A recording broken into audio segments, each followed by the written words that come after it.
Hello friends, कैसे हो आप। मुझे आशा है आप बहुत ही अच्छे होंगे।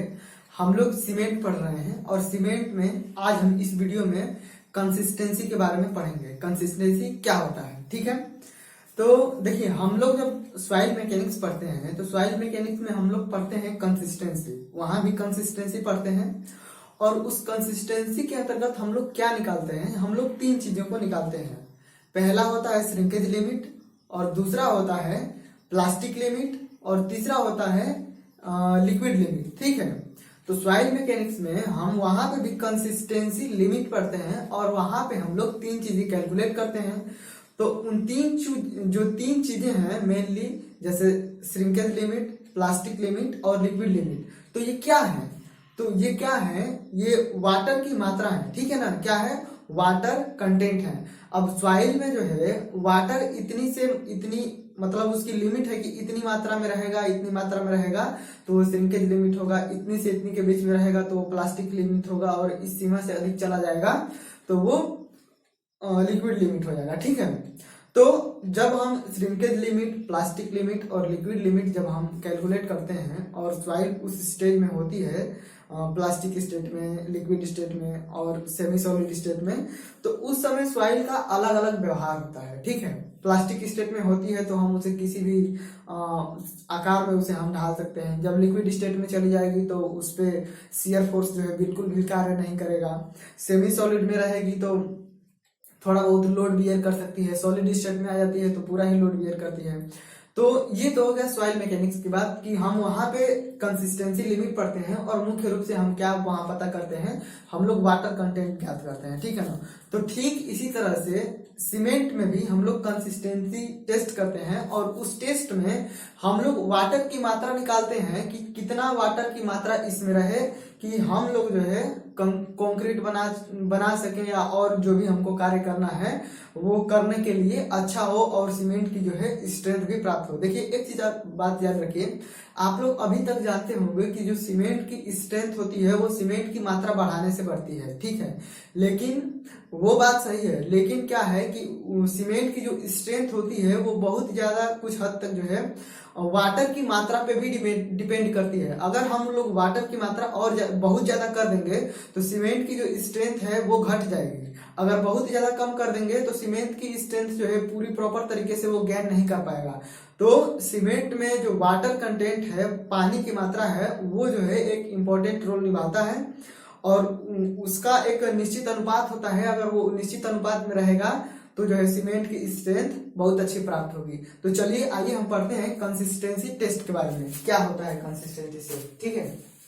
तो देखिए, कंसिस्टेंसी टेस्ट है, इस टेस्ट द्वारा हम लोग सीमेंट की नॉर्मल या स्टैंडर्ड कंसिस्टेंसी ज्ञात करते हैं। देखिए, कंसिस्टेंसी कुछ नहीं है, ये एक वाटर है, ठीक है ना। क्या है ये, वाटर है। जैसे हम लोग सॉइल मैकेनिक्स में कंसिस्टेंसी लिमिट है तो उसमें अलग अलग वाटर की मात्रा है, ठीक इसी तरह से कंसिस्टेंसी क्या है, वाटर की मात्रा है, ठीक है। तो इस कंसिस्टेंसी को हम लोग नॉर्मल कंसिस्टेंसी बोलते हैं या स्टैंडर्ड कंसिस्टेंसी बोलते हैं, ठीक है। और ये जो कंसिस्टेंसी टेस्ट होता है ये विकार्ट अपरेटस के द्वारा किया जाता है। विकार्ट जो है, विकार्ट एक इंजीनियर का नाम है और ये फ्रांस के थे, ठीक है ना। तो इन्हीं के नाम पे जो है विकार्ट अपरेटस, इन्होंने ही शायद बनाया था, तो उनके नाम पे ही क्या रखा गया है, विकार्ट अपरेटस रखा गया है, ठीक है। तो ये देखिए, यहाँ पे विकार्ट अपरेटस है देखिए, मैं जल्दी में बनाया, यहाँ पे आपको इमेज दिखेगा। तो विकार्ट अपरेटस कुछ होता है ऐसा, नीचे एक मोल्ड होती है, मोल्ड का जो डायमीटर होता है वो 80 mm और जो उसका हाइट होता है, उसकी ऊंचाई होती है वो 40 mm होती है। और इस विकार्ट अपरेटस के साथ जो है तीन चीजें यूज की जाती है, ठीक है ना। तीन चीजें यूज की जाती है, क्या क्या यूज की जाती है, तो प्लंजर यूज किया जाता है। सबसे पहले क्या यूज किया जाता है, प्लंजर का जो हाइट होता है वो 40 से 50 mm। अगर आप ऑब्जेक्टिव सॉल्व करेंगे तो आपको वहां दिख सकता है 40 से 50 mm, ठीक है। तो प्लंजर की जो हाइट होती है वो 40 से 50 mm होती है और इसका जो डायमीटर होता है वो 10 mm होता है, ठीक है। डायमीटर को मैंने यहाँ पे फाई लिखा है, देखिए डायमीटर को फाई लिख देंगे ना तो पता चल जाता है कि ये डायमीटर है। तो 10 mm फाई, इसका मतलब है कि इसका डायमीटर क्या है, 10 mm है, ठीक है। फिर इसके बाद से एक सुई यूज की जाती है, नीडल, उसको बोलते हैं नीडल। और ये नीडल जो होती है इसका शेप जो है स्क्वायर में होता है। नीडल जो है स्क्वायर शेप में भी हो सकती है और राउंडेड शेप में भी हो सकती है, सर गोलाकार में भी, ठीक है।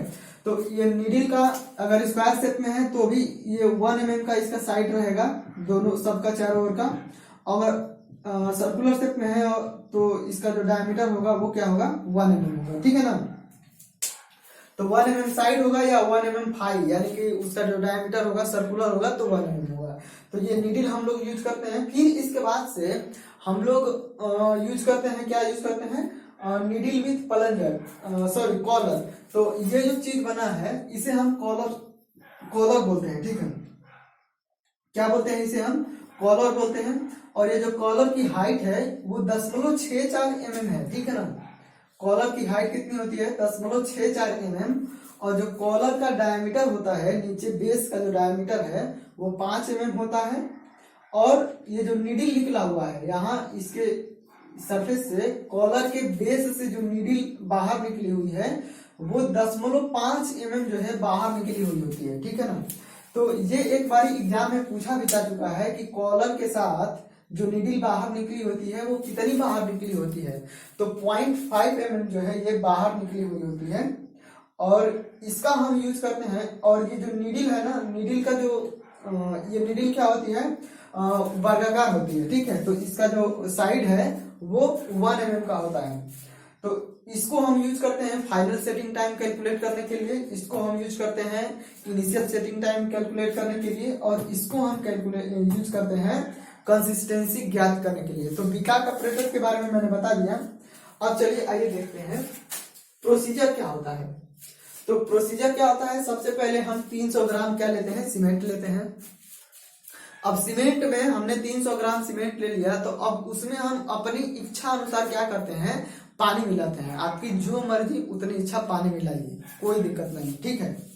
तो हम लोग 300 ग्राम सीमेंट ले लिए, फिर इसके बाद से स्वेच्छा अनुसार सीमेंट में पानी मिला करके और पेस्ट बनाते हैं, ठीक है। और पेस्ट बना लेंगे जब हम उसे, तो ये जो मोल्ड है, मोल्ड में ले जा करके पेस्ट को भर देंगे, ठीक है। तो जब भर देंगे और भरने के बाद क्या करेंगे कि कंसिस्टेंसी टेस्ट में हम लोग प्लंजर यूज करते हैं। तो जब हम लोग 300 ग्राम सीमेंट लिए, उसमें वाटर अपने इच्छा अनुसार मिला करके, और जब हमने उसको मोल्ड में भर दिया पूरा सीमेंट को अच्छी तरह मिक्स करके, तो अब ये जो प्लंजर है ये जो है यहाँ पे अटैच हो जाएगा, ठीक है। देख लीजिए ये स्क्रू है, यहाँ से ये ढीला करके और यहाँ पे इन तीनों को ही लगा सकते हैं, ठीक है ना। तो हमें नॉर्मल कंसिस्टेंसी ज्ञात करना होता है, तो हम इस प्लंजर को ला करके यहाँ पे फिट कर देते हैं। तो अब प्लंजर फिट हो जाता है और फिर जो है जो मोल्ड होता है, मान लीजिए कि ये मोल्ड है, इसमें पेस्ट भरा हुआ है सीमेंट का और प्लंजर को हमने कस दिया है, ठीक है। तो अब इस प्लंजर को जो है धीरे से सरफेस पे ला करके और फ्री जो है छोड़ देते हैं, सरफेस पे ला करके, सीमेंट पेस्ट के सरफेस पे ला के और छोड़ देते हैं। और इसके बाद से इंतजार करते हैं कि वो जो है, देखिए जो मोल्ड का डायमीटर है, मोल्ड का जो डायमीटर है वो तो 80 mm है और इसकी जो हाइट है वो 40 mm है, ठीक है ना। तो जब हम प्लंजर को ला करके इस पे सरफेस पे छोड़ देते हैं, तो अब हम लोग जो है इंतजार करते हैं कि ये जो है इसमें धंसे, ठीक है ना। अब जो सीमेंट पेस्ट है वो तो गीला होता है, अब ये प्लंजर क्या होगा, अपने वेट के कारण जो है नीचे जो है धंसेगा। तो हम लोग जो है 33 से 35 mm तक जब पेनिट्रेट कर जाता है, तो हम इसमें जो हमने पेस्ट बनाने के लिए जो वाटर यूज किया था वही क्या होती है, इसकी कंसिस्टेंसी होती है, ठीक है ना। नॉर्मल कंसिस्टेंसी या स्टैंडर्ड कंसिस्टेंसी होती है। तो देखिए क्या है, प्लंजर ला करके सरफेस पे छोड़ देते हैं और उसका जो है पेनिट्रेशन नोट करते हैं, ठीक है ना। यही जो धंस रहा है वो कितना नीचे पेनिट्रेट हो रहा है, पेनिट्रेट का मतलब होता है कि धंसना, ठीक है। तो कितना धंस रहा है ये नोट करते हैं। अब ये जो प्रोसेस है, अब देखिए पहली बार हमने जो सीमेंट मिलाया है, सीमेंट में पानी मिलाया है, तो उसी में तो हमको जितना चाहिए पेनिट्रेशन उतना तो होगा नहीं। मान लीजिए कि इसमें पहली बार में वाटर कम हो गया हो या वाटर ज्यादा हो गया हो, तो हम लोग कई सारे सैंपल बना लेते हैं, कई सारे मोल्ड में हम लोग यूज करते हैं, ठीक है ना।